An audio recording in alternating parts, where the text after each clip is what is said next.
Kan? Ini masalahnya kalau Anda MUI, bahkan cara berpikir Anda tidak paham bahwa konstitusi itu tidak mewajibkan hak beragama dijamin oleh negara, oleh konstitusi.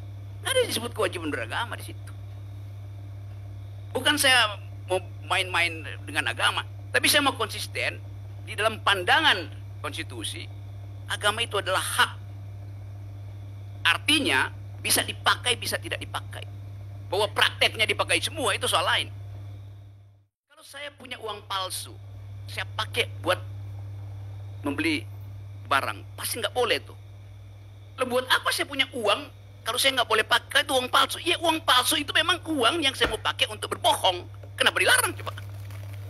Buat apa saya pegang uang palsu kalau saya nggak pakai itu buat belanja? Kan uang palsu dipakai untuk belanja, memang statusnya palsu itu. Pelan-pelan ya, saya menghubungkan dengan soal penyimpangan itu. Panji juga bilang menyimpang itu. Oke, hukum rame-rame itu. Kalau kita belajar tentang sejarah agama, bukan sejarah doktrin agama, sejarah pertumbuhan ide tentang keyakinan. Udah hati-hati ucapin sebelum kena delik nih. Setiap nabi datang, tiba, dan dinyatakan sebagai nabi setelah dia menyimpangkan beberapa versi nabi sebelumnya. Benar tidak? Yes. Kalau nggak dia nggak disebut nabi. Mesti ada diferensiasi itu. Ada pembanding. Supaya dia disebut nabi itu. Saya nggak nyinggung nama nabinya, supaya nggak kena delik. Tetapi logikanya begitu. Menjadi nabi artinya membatalkan pikiran nabi sebelumnya. Atau bahkan menyimpangkan. Oke, saya mesti lebih hati-hati nih. Penyimpangan itu adalah diferensial dari keyakinan. Ada yang teruskan, ada yang diteruskan, tapi mesti ada yang disimpangkan. Dosa apa enggak tuh? Enggak tahu saya. Tapi fakta itu udah terjadi dalam sejarah.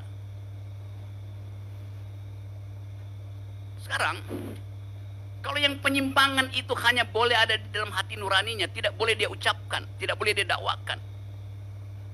Gunanya apa forum internum itu kalau tidak ada forum eksternum? That's the logic. Saya naksir pada seseorang, tapi saya nggak boleh ucapkan itu. Lo naksir itu, energi di dalamnya itu diekspresikan dalam bentuk tindakan. Kencan misalnya, ya nonton. Atau suruh datang ke ILC itu. Jadi, yang berbahaya adalah menganggap forum internum itu boleh, forum eksternum nggak boleh. Dua-duanya boleh. Itu maksudnya forum. Forum itu bukan lembaga. Forum itu artinya keyakinan internal saya memerlukan eksploitasi keluar. Itu namanya forum internal. Forum eksternum. Jadi kalau saya punya dalil yang saya simpangkan, oh boleh itu di forum internum. Buat apa forum internum itu? Itu memang udah di hati nurani saya. Forum internum yang paling kecil dan paling lengkap, paling sempurna ada keyakinan individual pribadi. Nah keyakinan itu dijamin oleh hak asasi untuk diekspresikan. Yang menyatakan dia menyimpang siapa? Tentu yang tidak suka bahwa forum internum itu diucapkan. Kalau begitu nggak ada gunanya yang disebut kebebasan beragama. Kalau forum internum dihalangi untuk tiba di forum eksternum. Logika filosofinya begitu. Dan hak asasi manusia menjaminkan itu justru. Gak ada gunanya Anda meyakini sesuatu kalau Anda cuma buat dalam mimpi. Anda dipaksa untuk mengeluarkan itu karena ada semacam keinginan etis untuk dia tahu loh keyakinan saya begini nih. Poin itu. Dalam soal tadi dan terutama dalam menafsirkan problem di Panji Gumilang, seolah-olah kita halangi Panji Gumilang mengucapkan forum eksternum. Yang mesti dihalangi adalah kalau itu dipakai untuk menipu dan itu pembuktian pidana. Menghina. Ya, itu aja dasarnya. Sekali lagi saya ucapkan ini bukan dari posisi teologi, tapi dari posisi sosiologi bernegara. Nah, dari tadi saya bikin asumsi bahwa saya bicara dari perspektif warga negara, bukan perspektif orang beragama itu. Lain itu. Supaya lebih lengkap deh. Menurut Bapak, tar. Ya nanti dia juga kena ntar. Aduh, ntar ya. Ntar. Oke, ini memulai diskusi nih. Tapi yang benar memang Nabi yang belakangan itu bukan membatalkan yang dulu, dia menggenapi yang dulu. Iya, itu artinya menyimpangkan itu. Janganlah engkau. Loh, kalau iya, ya itu di dalam satu agama tertentu dianggap menggenapi, menyempurnakan. Tetapi secara logis itu artinya menyimpangkan supaya dia dapat diferensial. Tidak bang, tidak beda. Makanya gini, di dalam Al-Quran ini benar. Saya mau namain dulu. Di dalam Al-Quran jelas Nabiullah itu mengimani 5 agama sebelumnya, ya, ada Nasrani, ya toh, dan seterusnya. Jadi artinya bukan untuk pertama kalinya akan setuju dengan Rocky Gerung. Jangan cepat-cepat setuju, ntar. Enggak, saya mau bilang gini. Bentar. Sedikit. Tunggu ya, hak saya masih panjang ya. Iya. Sebetulnya kan kita toh akui bahwa ketika Nabi Muhammad itu datang, dia kan dianggap sebagai orang yang gila di kalangan masyarakat di mana dia hadir. Maksudnya adalah kalau sampai prinsip Anda bahwa sesuatu yang di dalam itu tidak boleh dikeluarkan juga diterapkan kepada Nabi Muhammad, padahal Nabi Muhammad itu menyampaikan sesuatu yang berseberangan dengan apa yang diyakini para pemuka Mekah waktu itu, kan menjadi bermasalah. Saya lanjutkan ya. Hebat. Oke, saya ngerti problem ini, tapi saya nggak mau menyebut problem di dalam teologi. Kalau saya sebut hal yang lebih tinggi lagi, bos, semua hal yang menyimpang bahkan diketahui oleh Tuhan itu. Ina rabaka labil mirsad. Tuhan melihat segala hal. Surat Al-Fajr ayat 14. Saya lanjut ya. Itu catatan kaki aja tadi. Buat nerangkan pada Islam bahwa gua tahu itu. Oke. Ya, saya lanjut ya pelan-pelan ya. Sekarang dalam soal keterangan prinsip bernegara itu. Lebih banyak mana? Warga negara atau umat beragama di Indonesia? Warga negara. Coba. risetnya, karena di Indonesia itu automatically namanya warga negara Indonesia ya beragama. Di situ Soal masalahnya. agamanya apa itu urusannya masing-masing. Ya, itu masalahnya. Gak ada masalah dong, Mas. Ya, saya mau terangkan masalahnya. Saya terangkan korelasinya ya. Saya terangkan perlahan-lahan ya. Anda anggap bahwa sama jumlah warga negara dan sama dengan jumlah orang beragama. Artinya, semua orang memakai agama sebagai kewajiban. Betul tidak? Itu sih kita jelas. Apa? Pancasila itu sila pertama adalah ketuhanan yang Maha Esa. Artinya sebagai warga negara tentu dia harus memiliki keagamaannya masing-masing, harus beragama. Maka dilarang komunisme di Indonesia. Jangan panjang-panjang, ini problem logik saja. Agama di Indonesia itu hak atau kewajiban? Udah jelas itu kan hak, ya kan? Ini masalahnya kalau Anda MUI, bahkan cara berpikir Anda tidak paham bahwa konstitusi itu tidak mewajibkan. Hak beragama dijamin oleh negara, oleh konstitusi. Nggak ada disebut kewajiban beragama di situ. Bukan saya mau main-main dengan agama, tapi saya mau konsisten di dalam pandangan konstitusi. Agama itu adalah hak. Artinya bisa dipakai, bisa tidak dipakai. Bahwa prakteknya dipakai semua itu soal lain. Tapi formally agama itu adalah hak, boleh dipakai, boleh tidak dipakai. Jadi secara matematik, kalau jumlah warga negara sama dengan jumlah umat beragama, agama itu bukan hak tapi kewajiban. Atau Anda bisa balik, semua orang memakai haknya, oke. Tapi keterangan Anda tadi menunjukkan bahwa Anda menghindari orang memakai agama sebagai hak. Nangkap gak korelasinya tuh? Sebelum saya lanjut ke bab 3. Tunggu, saya mau beresin dulu ini. Karena kita mau fair dong. Bukan, Kalau diskusi seperti ini menarik. Yes. Cuman artinya memang kita berbeda ya. Ya, Soal tapi saya Bukan nggak berbeda. berharap Ini jawab menjawab loh. Saya berharap Anda selesaikan. Dia mau jawab boleh nanti. iya, ini bukan beranggapan di dalam negara ini agama itu hak atau kewajiban. Itu mesti diputuskan dulu tuh. Nggak perlu diputuskan. Konstitusi bilang itu hak. ya, hak dan kewajiban itu jadi satu, nggak bisa dikotomis. Wah, resultantenya nol kalau hak dan kewajiban. Nggak ada hak itu didamping oleh kewajiban. Itu dua forum yang berbeda. Karena itu buka konstitusi deh. Supaya kita fair debatnya di sini nih. Ya makanya lanjutin aja. Karena itu saya mau terangkan tadi bahwa kalau ini negara berdasarkan agama, negara yang beragama, maka agama menjadi kewajiban.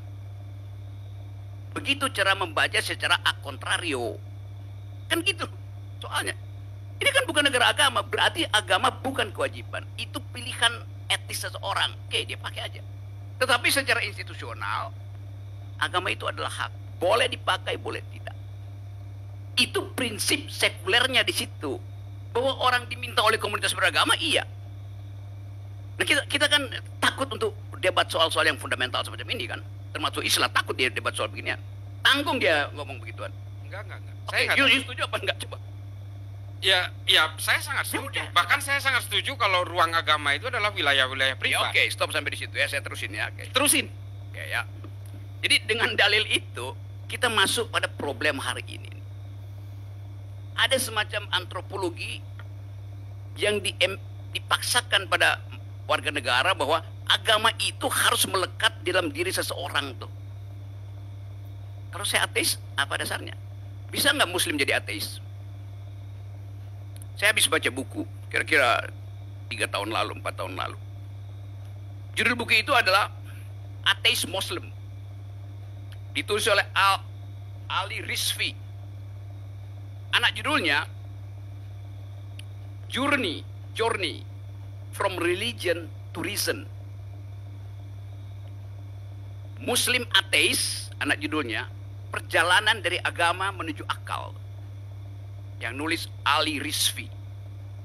Yang beli pengantar Richard Dawkins. Yang nulis God Delusion. Seorang ateis. Sekarang pertanyaannya, kenapa si Ali Rizvi ini yang mengalami problem teologi karena itu dia bergerak dari agama pergi pada akal, minta kata pengantar dari seorang yang nyata-nyata ateis. Saya tunjukkan bedanya. Penulis ini, Ali Rizvi ini, dia datang dari standar berpikir religi, lalu dia perlahan-lahan secara tarekatif pergi pada akal. Jadi dia memakai akal untuk menerangkan perjalanan dia dari agama. Jadi dia basisnya agama. Okay. Richard Dawkins tidak pernah percaya pada agama. Dia membuang agama. Yang unik adalah, kalau saya baca buku itu, Richard Dawkins justru memuji si Ali Rizvi dengan kalimat yang agak bombastis. Dia bilang begini, buku ini menjadi sangat penting karena ditulis oleh seseorang yang datang dari komunitas religi, yaitu Muslim. Kita bayangkan, pujian itu ada pujian akademis. Tetapi orang anggap itu promosi terhadap ateisme. Promosi supaya Muslim itu pergi pada ateisme tuh. Kan itu masalah kita kan. Nah, kedunguan-kedunguan ini yang membuat kita nggak mampu untuk bercakap-cakap secara nyaman, secara enak, secara santai gitu. Itu dasarnya tuh. Jadi sekali lagi, duel argumen di semua tempat yang saya perhatikan soal Panji Gumilang segala macam, itu sama dengan duel argumen soal JIS. Rumputnya mau hijau apa mau dibikin tebal tuh, sama aja. Karena nggak ada perspektif warga negara di situ. Jadi kekacauan ini menunjukkan bahwa tahap bangsa ini masuk di dalam satu strata baru, mempergunakan argumen publik nggak ada tuh. The use of public reason nggak ada tuh. Jadi apa yang terjadi pada bangsa ini? Sehingga isu semacam ini bisa dihadirkan berjam-jam, berminggu-minggu tuh. Saya pernah diundang kasih ceramah di Ngruki, pesantren Ngruki di Solo. Saya masuk, diundang ketika Abu Bakar Basir masih ada di dalam penjara. Saya duduk di kursi Abu Bakar Basir, ditemani oleh bukan anaknya, adiknya tuh. Dipasang CCTV. Laporannya ada 4.000 orang mau dengar ceramah saya tuh. Saya masuk ke situ, polisi bilang begini, Pak Rocky ini sarang teroris, jangan ke situ. Saya bilang saya diundang sebagai non Muslim untuk bicara di situ, di forum internum mereka. Jadi saya paham mereka paham tentang hak dia sebagai warga negara untuk mendengarkan uraian lain yang pasti sifatnya sekuler tentang hubungan antara negara dan agama. Saya datang ke situ. Polisi bilang begini, ini sarang teroris. Saya bilang, oh ya, kalau ini sarang teroris, pasti ini sarang intel. Logikanya sama kan? Ini teroris, ini intel, teroris, intel. Tuh, jadi saya nggak cemas di situ, karena pasti saya akan direkam, nggak ada soal, dan pasti saya akan diamankan di situ kan. Jadi hubungan-hubungan semacam itu, bahkan orang marah ke saya, ngapain lu ngomong di Ngeruki? Lo gue diundang buat ngomong di situ. Adi Armando pasti nggak bakal diundang di situ tuh. Taruhan sama gue. Dan posternya di belakang situ Isla, namanya Ngeruki, nama saya Rocky. Bersama Rocky di Ngeruki. Enak. Dia bilang begitu. Nah saya balik lagi pada problem kita hari ini ya. Kita tahu genealogi dari Azaitun itu dipakai sebagai umpan untuk memetakan potensi keretakan bangsa atau potensi untuk memecah belah bangsa. Sama aja. Jadi itu dalilnya sebetulnya tuh. Kenapa isu ini panjang terus? Kenapa headline dibikin terus? Karena petanya belum dapat. Peta buat apa?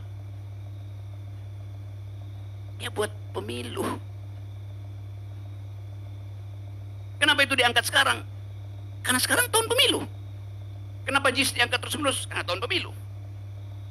Jadi hal-hal yang sifatnya forum internum itu biarin aja. Kita batinkan aja tuh. Dan kita coba lihat bagaimana kekuasaan memanipulasi opini publik dengan mengerahkan energi publikasi headline itu ke Indramayu.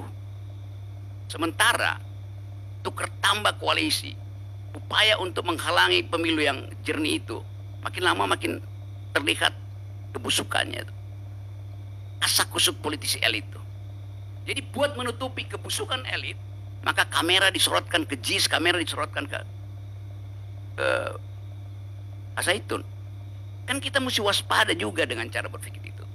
Jadi jangan sampai cawe-cawe di bidang agama sebetulnya diumpankan untuk mempercepat cawe-cawe di bidang politik. Assalamualaikum warahmatullahi wabarakatuh.